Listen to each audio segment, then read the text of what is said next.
So this is a Swift Archway Cottingham. I'm going to take you around the van and show you how it operates. Front of the van, you've got your jockey wheel, hitch and handbrake. We'll take you through that in person here on site. Front locker, you've got your 2 gas bottle tie downs. We can supply the gas pipe work from the bottle to the regulator itself, if you need one. And the gas regulator is mounted on the bulkhead itself. Heavy trimmer heating flue on the side of the caravan. That is simply there to allow, when the gas systems are running, to allow anything out that needs to out the side of the van. Then down the bottom here, you have your wind down legs to stabilise the caravan. You want each of these legs down until they hit the floor. Never lift the caravan with the legs because it can actually damage the floor of the caravan if you did lift the caravan with those. Water pump connection, very simple. Blue trigger, you pull it out and push it into place, and it locks into place when it's in the right position. And then you've got your water pump or the water pickup pipe that drops down inside the aqua roll itself. Battery box, again we can supply batteries if you need them, but you've got your 2 connections in there which have got a 12mm nut on them which you connect to the top of the battery itself. You've then got your mains power lead that comes into the side of the caravan, and that's essentially your mains power from the site you are on. The motor mover will demonstrate while you're here on site, and will also torque the wheel nuts to the correct setting before you leave site with the van. We also then have the toilet flush tank. The toilet flush tank here you'll open up with the key, and you'll put 3.5 litres of water in here and a cap full of the pink fluid prior to use. In the bottom you have your toilet waste cassette. You release it by pulling up the orange handle and pulling the cassette towards you. The neck here turns out so you can tip the waste away, and there's a grey cap on here where you can also measure the fluid, the pink and the blue fluids. And on the back of the toilet cassette itself you've got an orange pressure relief button so you can tip the waste away on site without it spitting and splattering back at you. Before you use that cassette you'll need to put 1 litre of water in there and a cap full of the blue fluid.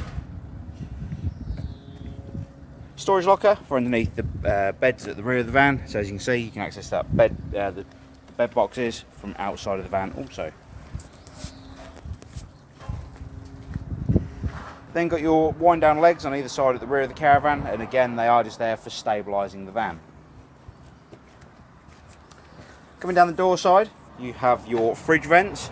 They are simply there to let any hot air out the back of the fridge unit essentially, and also to take in some cool air to cool the back of the fridge unit. There's also a gas flue behind one of those.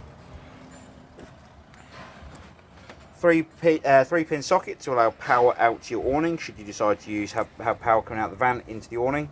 And then your underbed storage for the front of the caravan, your last wind down leg, and your barbecue gas point. So above the door you've got your control panel for the caravan. You're going to first need to turn the power on, so you've got the main power on here, and you've got your water pump running next to it, which we'll come back to in a moment. You've got your leisure battery voltage left hand side and your vehicle battery voltage on the right hand side. That is where, so when you connect it to the car it'll bring up the voltage that is coming through to the caravan from the car. First thing we need to do is fill the water system up on board the van. Underneath the seat on the right hand side you will find a yellow drain down valve. The yellow drain down valve needs to be parallel with the floor before you fill the water system, and if it's upright towards the bottom of the seat, then when you turn on the water pump the water will drain straight on the floor underneath the caravan. So valve parallel with the floor before you fill the water system up. You will need to drain the system down after every use of the caravan, so when you're putting it back in storage for instance, or back on your driveway, make sure the water system's drained down, because then if it ever freezes the water system on board the van won't freeze also. Once you've got that valve shut underneath the seat, you can come over to the taps, open them all up on the hot side of the tap system, so that's the tap in the kitchen, the tap in the bathroom and the tap on the shower, and then turn your water pump on.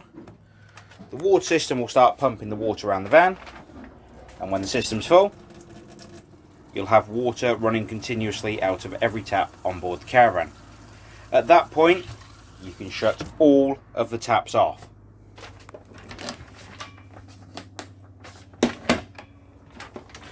So once all the taps are shut off you can actually go to the heating and hot water control panel, which is just above the door. So like I said, you need to make sure all that water system is bled first, and so you've got water running out of every tap continuously. So above the door you've got your TrueMut control panel with your heating on the first option. So you've got your heating on. Spin the dial around to the relevant temperature where you want it to be. Press the central button, and then that will set the temperature for the internal heating on the caravan. So that's the camper van symbol on the left hand side there.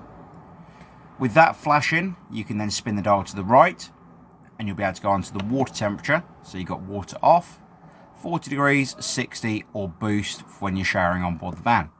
For now, I'm just going to set it at 40 degrees, but again, you'll press the central button, and that will set the temperature on the water heating. If you've got the internal heating on, it will actually prioritise that, so you need to turn that off before you run the water heating. Round to the right, you've got the symbol for your power coming into the caravan, or the power source you want to use. You've either got gas on its own as a sole power source, mix 1, which is gas and 1000 watts of electric at the same time, mix 2, which is 2000 watts of power and gas at the same time, electric 1, 1000 watts of power on its own, and electric 2, 2000 watts of power on its own. You select the relevant power source to what you want to use. So for electric 1, for instance, which is what we're going to set it to now.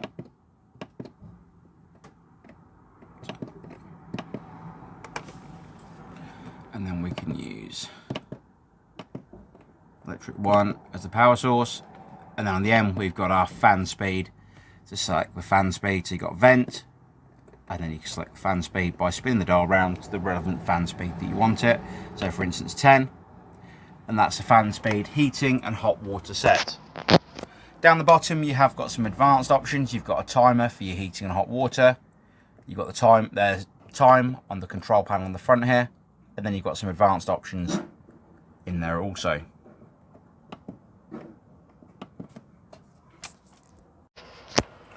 So that's your heating and hot water, as we've been through already. Next up, we're going to take you through the fridge system on board the caravan. Now the fridge, very simple to use. You've got power on the left hand side. Control panel will light up. As you can see at the moment, we've got mains power selected to chill the fridge. We're going to press and hold the grey button to select the power source.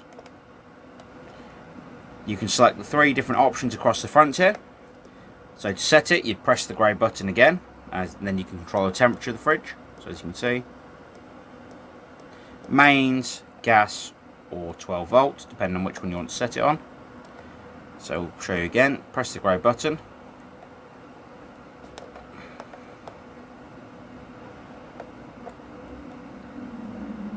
So 12 volt mode or gas. 12 volt mode will only work off the cart when you're towing down the road.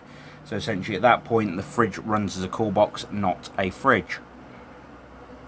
So gas mode, if you want to set it on gas, you need to make sure the gas is turned on in the front locker. Go to the gas option, hit the grey button, and then select your temperature. Now as long as the gas bottle's turned on and you've already bled the gas system through the hob, so you didn't initially ignite the hob system, or ignite the hob first of all, and let the gas come through on there, and then you can select your temperature, and if it ignites, the green pilot light will come on here, which it has here, as you can see, and if it was to fail to ignite, it would actually flash that symbol green also, so it would actually flash a symbol rather than be a solid light if it had failed to ignite.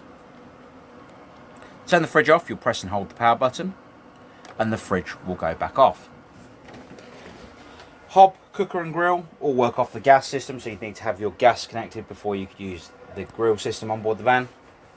Microwave, again, works like your household appliances, no differences at all there. In the bathroom, the toilet system, you have an electric flush on the toilet, just here. The toilet seat turns for your convenience. However, you do need to make sure when you are removing the toilet cassette from underneath the caravan that is pointing straight across the caravan. The waste handle below the toilet needs to be in the open position when you're using the toilet itself, and when you're not using it, I would advise you have it in the closed position. If that grey handle is open again when you go to remove the grey waste cassette from under the van, it'll actually stop you from removing that cassette. On the toilet you have a red light here that indicate that comes on when the toilet waste cassette is full, and then you have your toilet flush in the centre just here. Now, if you have any further questions on the Swift Archway Cottingham, please don't hesitate to give us a call here at the Caravan Company, and we'd be more than happy to help. We appreciate the business, and we look forward to seeing you here on site soon when you collect the caravan. Thank you for now. Bye bye.